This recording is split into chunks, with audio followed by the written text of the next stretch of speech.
Good morning for another episode of Daily Dab. Again, this is Brian. Today's episode, we're going to talk about big changes, kind of how to manage those and whatnot. And co-host today is Van.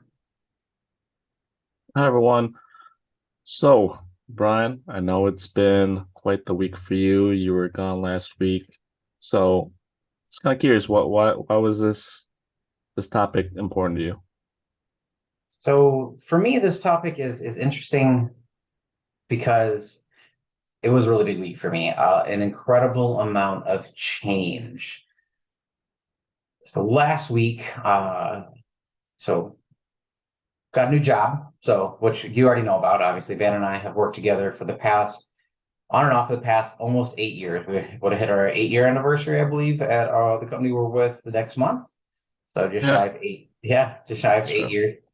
I've got a new opportunity. Super excited for it. Really looking forward to just learning some new skills, learning a new business. The business I'm going into, I feel a little more passionate about. They have stuff, cooler stuff, in my opinion. So super excited for that.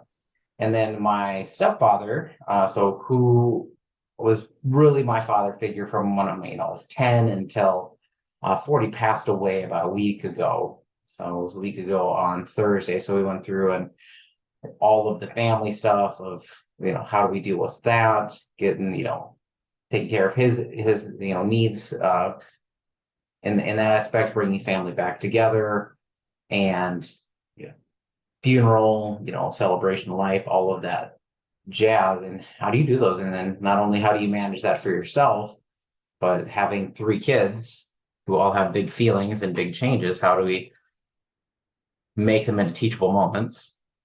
And how do you have the really big conversations? And then how do you manage everybody's emotions? And what is the job that you need to do? So for us, or for me, and you kind of speak to this on your side, what is your role? Like what is the expectation of you as a son? Uh or what do you have to do? And like, are you responsible for this? Are you going to be, a pillar of support for those who need it? So many things that you just have to get done that you just don't think of, even if you're expecting, someone a loss of somebody. There's just things that you just don't think of, or at least I didn't think of, that you have to address. And it's generally a really fast turnaround for some of these things, like an obituary. If you're writing that, or if you're writing that with your siblings, and who do you include and how do you make choices? So I think that's why today's is, big changes. So for me, an incredible amount of change being, loss of a father figure, and then getting a new job, which is super exciting. And then kind of how do you deal with those? And then how do you lean on your partner? How do you know, get your kids through it, on all of that jazz? And then how do you manage? Because death always brings kind of the worst in people and the best in people. Like it's going to go one of two ways. So everybody, the initial shock can bring out some fangs, so to speak. And then the, coming together generally comes after when you're like, hey, like I need help with this. And then when people kind of wrangle their grief, how they're going to deal with that. So yeah. I think I think I'll ask you, and I probably know, what was the change that was harder? Not necessarily harder, but the change that took more effort. Hmm. That's an interesting question. So for me, the change that took more effort. So both had unique challenges. For me, the change that took more effort, as you well know, was being brave enough to leave a comfortable job where I felt secure. Like I wasn't happy by any means, but at the same time, I had the flexibility to do what I needed for family. And it was being brave enough just to be like, all right, I'm done. I'm going to do something new, and I'm going to rely on my own skill set. So I think in some aspects that was harder, and it was a little more intimidating because you really changing everything and you're like relying on yourself to be great in a new environment and to just do a really good job. So I think that was a little bit more intimidating, pulling family back together and dealing with big feelings for little kids or just kids in general is incredibly challenging depending on the kid. Because you have to worry about them and differently. You have to modulate your own feelings as well. So I think that one was scarier. So big change in that you're making the choice on, big change is scarier, where when somebody passes, even if you're expecting it, that change is thrust upon you. Like you don't have a choice. Like you get a phone call and okay, we're dealing with this now. So I think that's how I would look at it. The change of jobs was a little bit more intimidating because now I have to be awesome and be ready to learn new things and not be like fully confident of being able to problem solve anything else. Like my old position, as you well know, like I knew most of the stuff. And if I didn't know something, I would generally ask you if we're being honest, or if I forgot something, yo, Van. So I don't have that. So I think that really stepping out and being forced to support myself and forge some new relationships is a little bit more intimidating. The loss of family members is just more painful. And then it's dealing with children on top of that and siblings and everybody else is challenging in a different way. Okay. So it sounds like they were both emotional, but one took courage and strength and pushing you out of your comfort zone. The other was very emotional in other ways, like sadness. Like I don't know if you'd put happiness in there, but you were able to connect with other siblings. I'm sure that was somewhat of a silver lining. But I was trying to make you, excuse me, choose a path here. So let's go into the new job then. So I didn't expect that. I was expecting you to go the other way.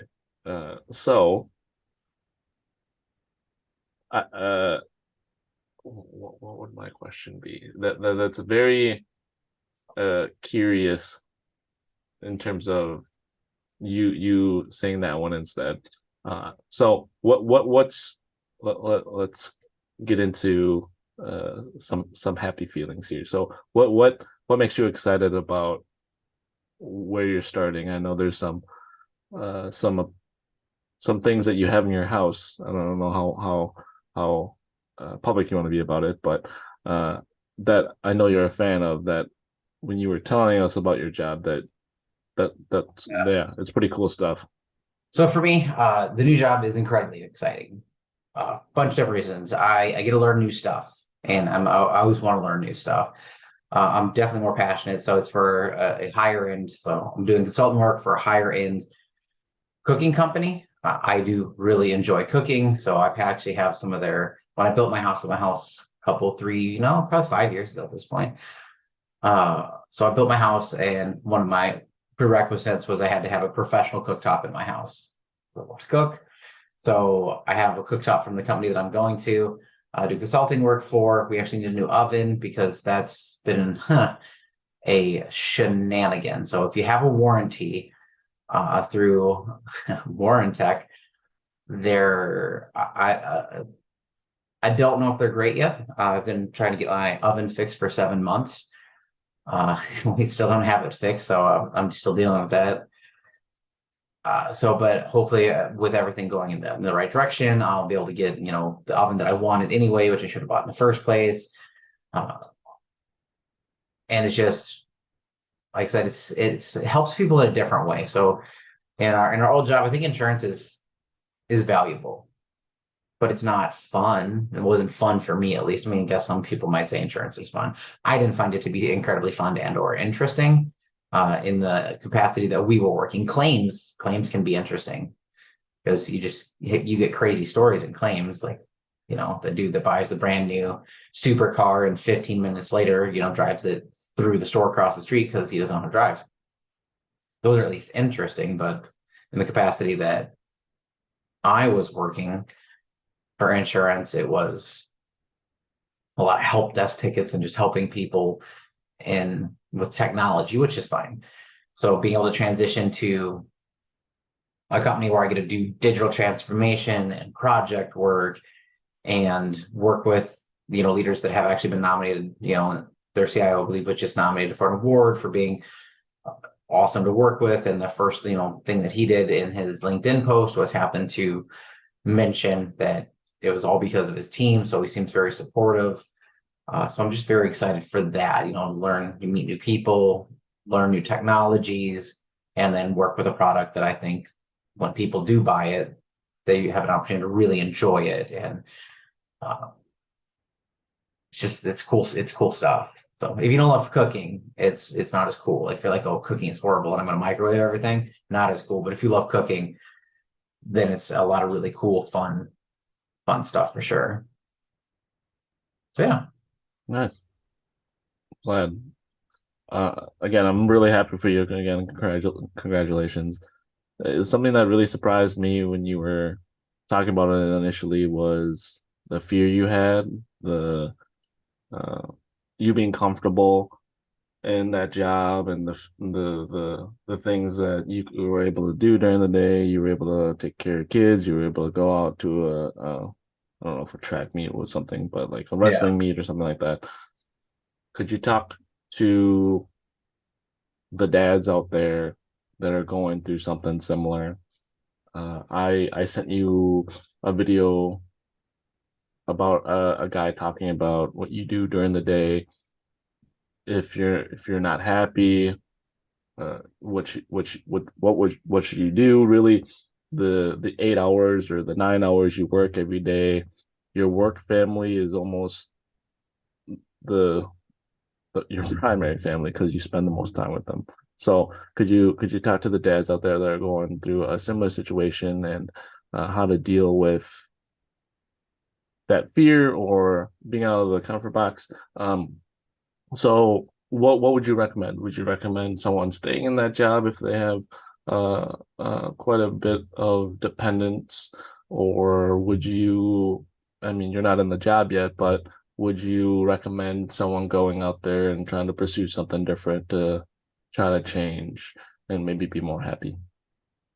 I think that's a fantastic question, and I think it's a really complicated one. So I think it depends on you. I think it depends on how confident are you in your skill set and how marketable is your skill set. So for you and I, both being in the IT world and both having degrees in IT, we have 8 years of experience in IT.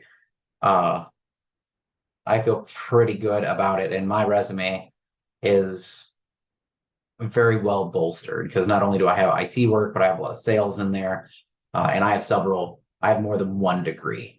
So I felt very confident in my skill set to get another job. Like, this job also came with like a fairly significant pay raise. So that was a bonus.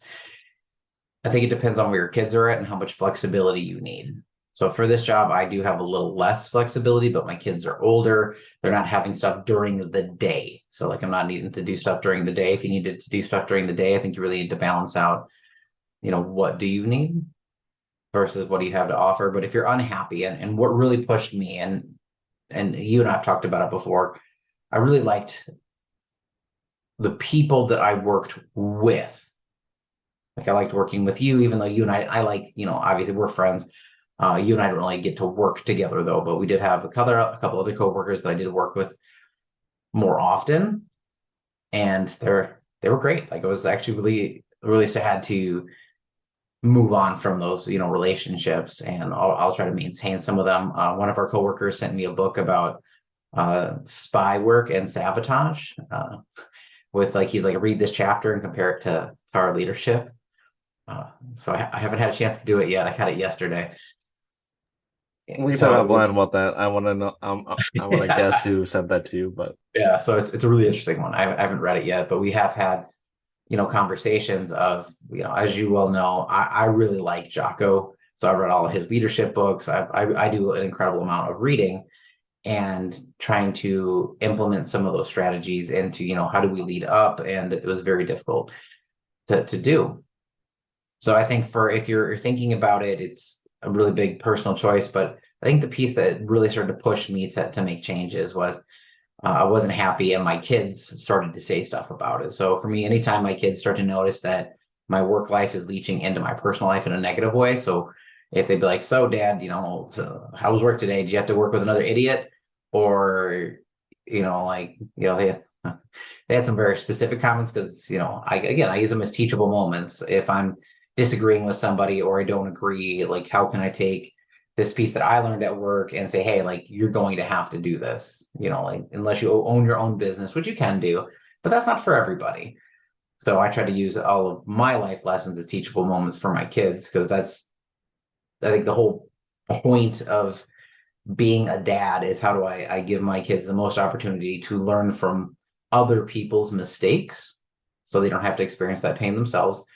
Some pain you do need to experience personally, but so teachable moments. and I would just say, let's be clear, business owners, sure that might be a goal of a lot of people, but it's a really small percentage of people out there. Majority of people have a 9 to 5 job. Correct. And it comes with its own set of problems. It's not perfect. So I know that we're hoping to do so. Like, we're not hoping, we're planning to do some interviews with some other people soon.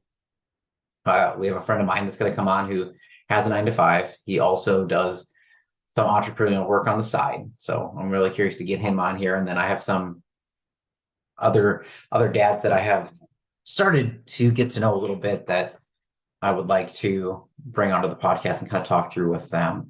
We But got there, we got we gotta find a better time. It's too early for people here, so we'll have to try to adjust some times here. yeah, 6:30 in the morning. So for those who don't know, we always were Van and I meet early in the morning. 6:30 is when we like to start the podcast and kind of go from there. So yeah, so I think the big thing for me is when I made my choice to change is when my kids started to comment on it. It was when it's like my unhappiness starts to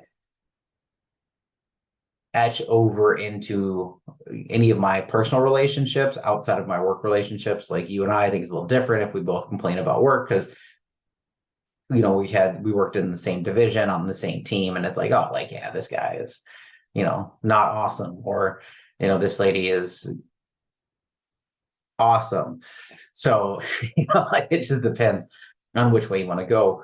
Where if it's, I complain to my wife every day, oh, this, like, I hate my job, or like I'm just not having fun, or you know, I think at that point in time, then it start to look, or if you don't feel valued, or if you have several ideas in a row that are,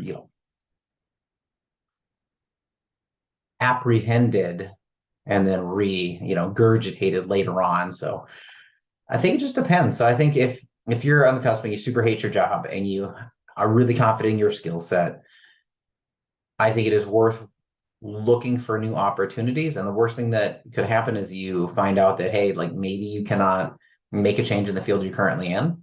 So for me, it was insurance. Like, I didn't want to stay insurance, so I didn't look at any insurance jobs. I went to a whole new industry and I'm super excited about it. And I think very quickly you'll find out if there's a hole in your skill set, what do you need to fill and how can you fill that? And then can you make more money? If you can make more money and you can have an equal amount of freedom and you think you can be happy, like, make the change. Minimally do the interview. The worst thing that could happen is you do an interview, they offer you a job, and you sit down and you discuss it with your significant other. So for me, I discussed it with my wife, and she says that's a great opportunity, but here are the problems. And maybe the problems, the cons outweigh the benefit. And then you politely decline that job, and maybe they'll come back and offer you something different. Or you say, hey, I'd love this opportunity, but here's my problem. And you work with them, you have an adult conversation. Or maybe it's just the wrong opportunity. Like I did more than one interview. So I have the company that I'm going to, like, so again, consulting work, you contract, company I'm going to work with. super excited about. I interviewed at another one. I think it would have been a good fit as well. I just wasn't as excited about it. And the people, the vibe was different for me. So I was really reluctant. Like they were gonna have to make me a really, really great offer for me to consider going there. They haven't made anybody an offer. Uh, the lady that wants to do it is very picky.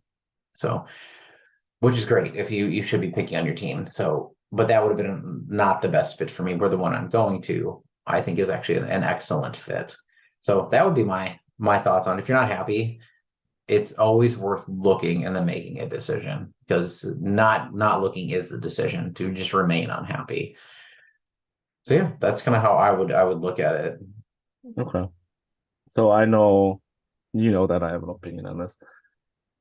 So for me, I think it's very similar to our extended dad conversation and the real point of it, uh, or extended family episode. So if you haven't watched it, go watch it. The point of that was to have big conversations, to hopefully make big changes. So my kind of last statement in that episode was to look to your children to have those big conversations if it's difficult. And one that was difficult for me and still kind of is having that conversation with my dad. And my mom is not so difficult because she's pretty open, but I was always kind of saying, look to your children to have that courage, and I kind of see a similar thing here. I think when I was single and I didn't have kids, I was very career focused. I was always pushing for the next thing. When I got married and I had my first and then my second, it was to always have that source of income to come in. And it wasn't as important about what I was doing. It was to do it and then get the paycheck and be able to support my family. When you really think about it, it should be flipped.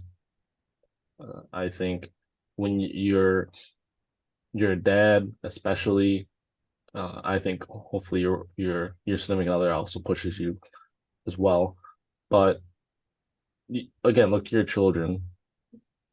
If you're not happy, there's going to be a part of you that kind of leaks that to your children or to your family. So there's always going to be a part of you that's not happy. And if it's your job, it's a big part of you that's not happy. And you're kind of pushing that feeling down. So things that I've told you in the uh, it's kind of been a couple months since you've been looking, Brian. So Yeah. things that I've been telling you along the way, it's I mean, if you're not happy, you need to go.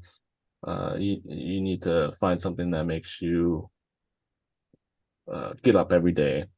And if you're not happy and you're not getting up every day to be doing something that you're excited about, there's kids are gonna see that.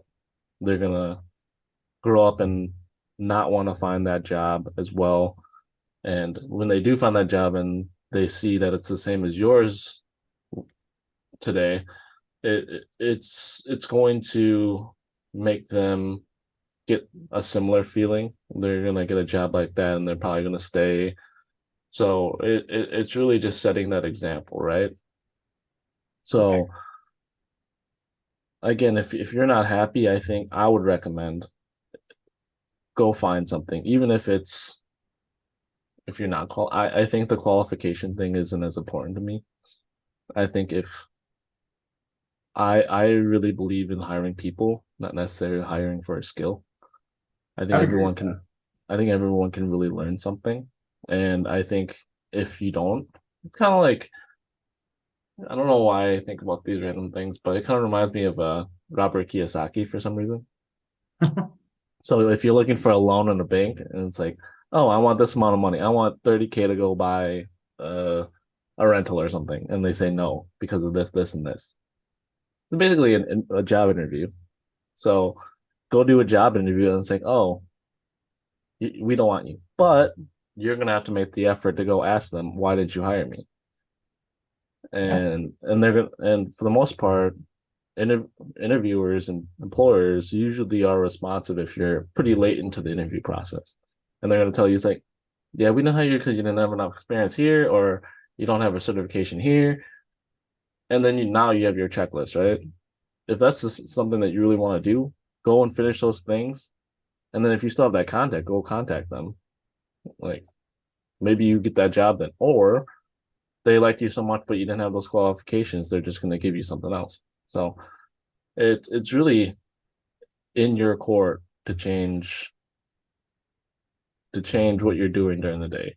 And I've been telling Brian like, what is it, 9 to 5 are your prime hours. If you're willingly giving up those hours away from your family, do something that you're passionate about. And if if you're passionate about what you're doing now, great. I mean, help other people do that. Help other people try to be in that same situation. But I think the main goal and things that happened in my life the past couple months, be doing something that's worth doing, and hopefully it's also helping other people.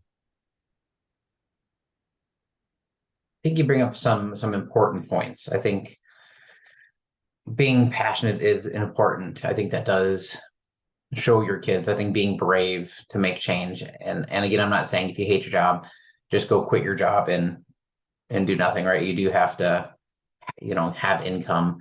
I think where people get stuck, and this is where I get stuck, and I actually really appreciate the term golden handcuffs, because we get put into a box where we're making enough money that you're comfortable, and you have a comfortable, lifestyle, and you don't want to change and you don't want to lose that, but you just have to be confident in yourself. With you, obviously, you have to be good enough to get to that spot to be comfortable and have the skill set. But if you're not happy with the company or what you're doing, or it's just not interesting, or you just, sometimes people just need something new. I think you bring up a great point of kind of chasing your passion is important, and teaching your kids to do that and to question and to be brave enough to make the change. So interestingly enough, for jobs, speaking of new jobs, so like I got a new job. One of my brother-in-laws got a new job. Another brother-in-law got a new job last week. My sister-in-law got a new job. And one other person, who else? One of my wife's really good friends got a new job. So we were all looking and had kind of just been like, meh, like not like super, like I wasn't super happy, but a lot of people were just kind of like uncomfortable, like not loving it. And then we all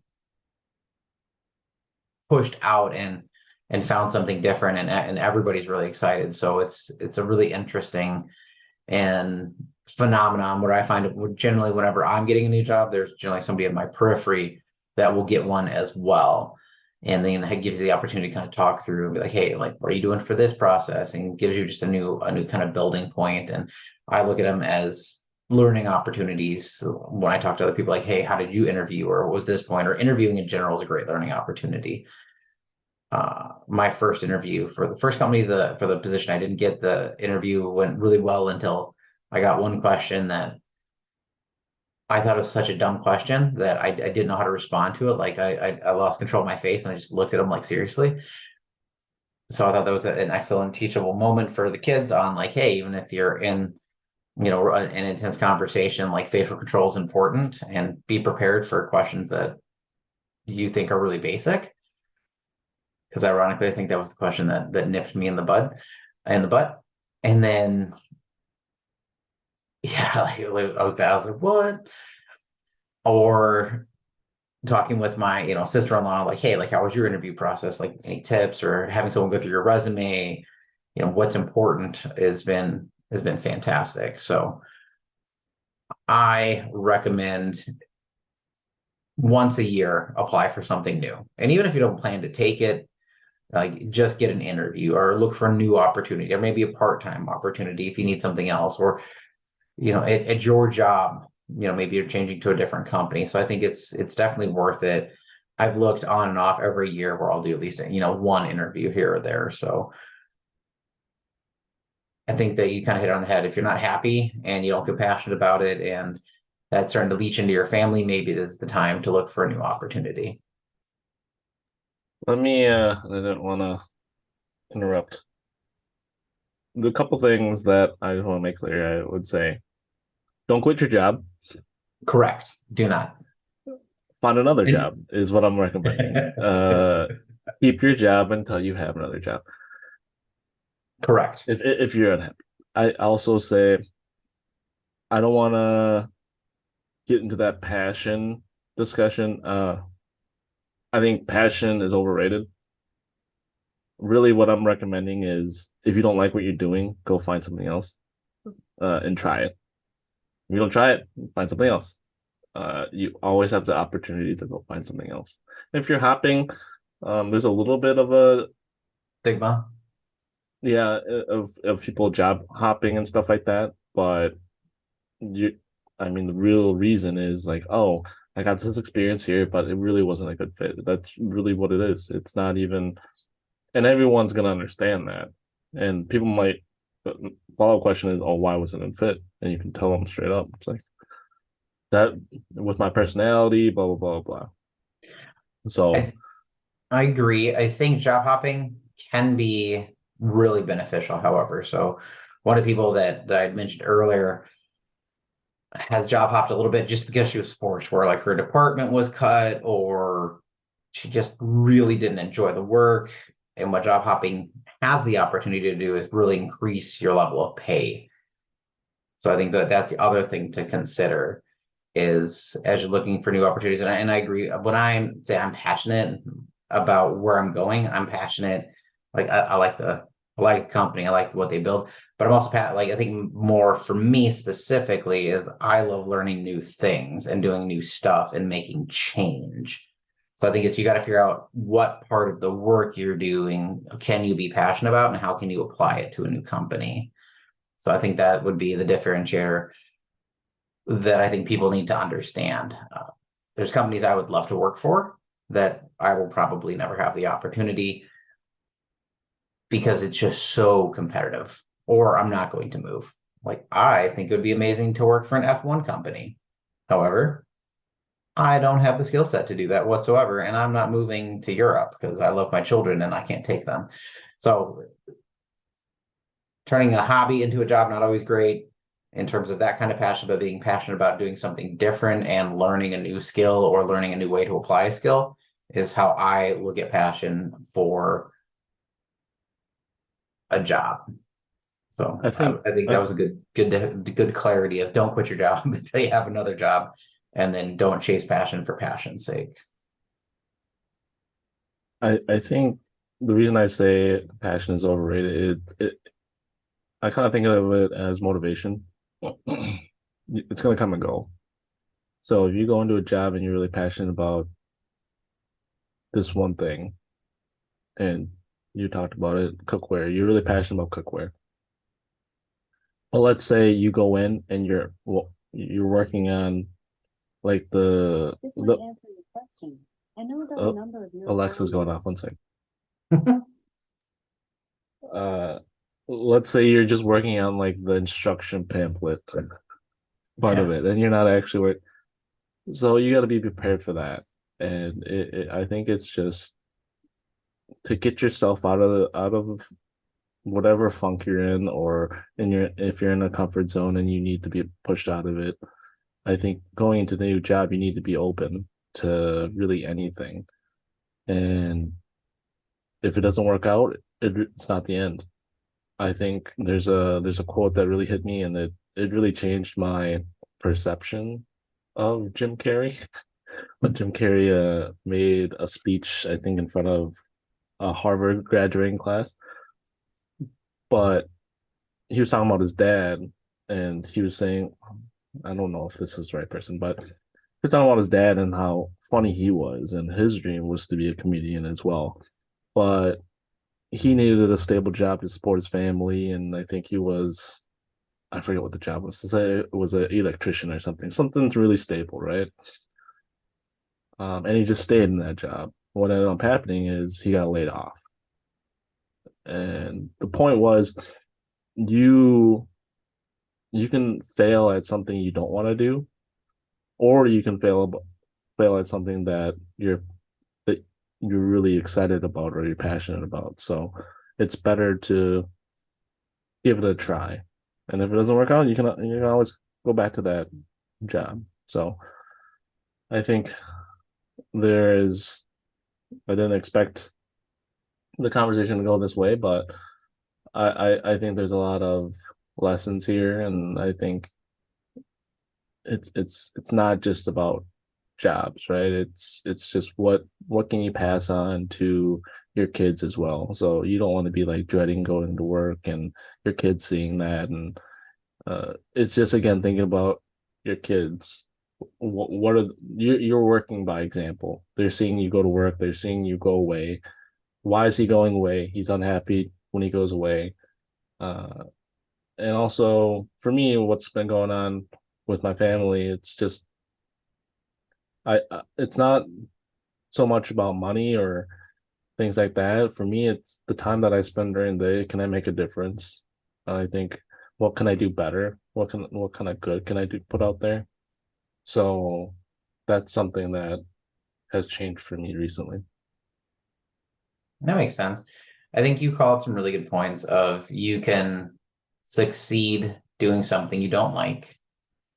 You can succeed doing something you do like, and you can also fail on both accounts. So you just have to make that choice and commit to it. And I think the call out of passion and motivation are the same, where if you feel passionate about, like, those will ebb and flow, but it's discipline that really makes the difference. If you want to be good at something, it's all about discipline. And I think instilling that in your children is important. So if you can show that, hey, I was succeeding here, but I was not happy. Now I'm going to change to something else and I'm going to be happier, hopefully, but I'm going to have the discipline to stick through it, to learn the skill set, and then make that decision. And then if you're not, you're going to look for the next opportunity so that you can, grow your skill set, and you're always learning and you're always being better. And then you're showing your kids like, hey, these are the things that you can do. So I think you really did call it out. So I think the kind of point for today's message is leading by example. So showing your kids what you're going to do, and then taking every opportunity that you can for it to be a teachable moment of, when is it right to breathe, and just be like, breathe through the pain, so to speak. When is it right to make a change, and when to be brave enough to make that change? Yeah, and the So- only thing that came to mind for me that we didn't talk about was, if you're not getting the job you want, it's really on you, because you're only going to get the job that you're qualified for. So really, if you're not qualified for something, that's where your professional development is. And no one's really going to take care of that for you. It's really on you. So you're only going to get a job as far as your professional development is. So if you're looking for, I mean, we're both in IT. So if you're looking for a project management role and you have no experience in it, go get a certification. Or if you're free. not, Some are. I thought you said go work for free. It's like, yeah, maybe not. No. Oh, Some the cert certifications are is free. Yeah, the cert is free. But I'd also say, oh, go do a nonprofit and go try to do a project management role on the side or something like that. There are opportunities to get qualified.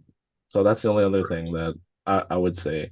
You're only gonna go as far as your professional development. That's something else that I've learned going through processes like this.